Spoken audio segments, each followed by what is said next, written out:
পাগলামিটা ঠিক 30 মিনিট আগে। ইউজুয়ালি আমরা 8:30 থেকে 9:30-এর মধ্যে ডিনার সেরে ফেলি, যেহেতু আমরা খুব ভোরে ঘুম থেকে উঠি।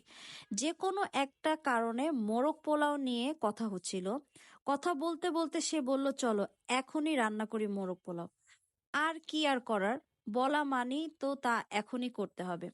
নর্মালি ইনগ্রিডিয়েন্টস গুলো ঘরেই থাকে। ইনগ্রিডিয়েন্টস বলতে আমি আসলে যেটা বোঝাতে চাচ্ছি, রোজ টিকিয়া রান্না করে প্রায় ফ্রোজেন করে রাখি। জামাই যখন পোলাও লাভার, মুরগির রোজ ফ্রিজেই ছিল।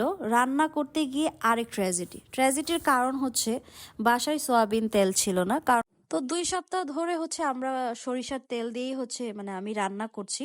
তো সেই ক্ষেত্রে যেহেতু আসলে এখন সয়াবিন তেল নেই, তো সেক্ষেত্রে কি করার।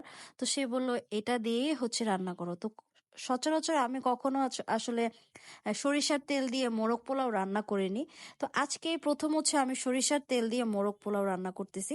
তো যারা আপনারা দেখবেন অবশ্যই কমেন্ট করে জানাবেন আপনাদের কাছে আসলে কেমন লেগেছে। তো আমি আসলে সবকিছু রেডি রেডি করে দিয়েছি। আমি হচ্ছে পোলাওটা আমি প্রথমেই হচ্ছে আগে আমি দমে দিয়ে দিলাম।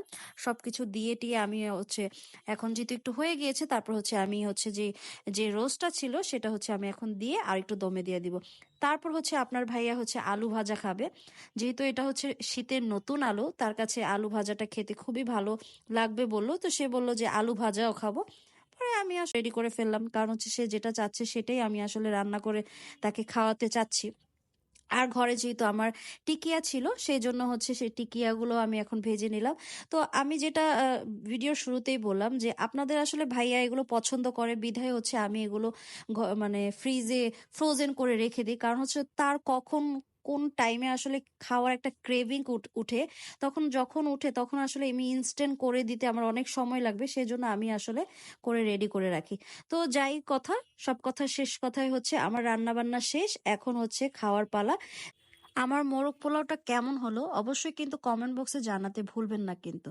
আজকের জন্য এখানেই, আশা করি সবাই আমার ফুল ভিডিওটা দেখবেন, দেখে লাইক কমেন্ট এবং শেয়ার করতে ভুলবেন না।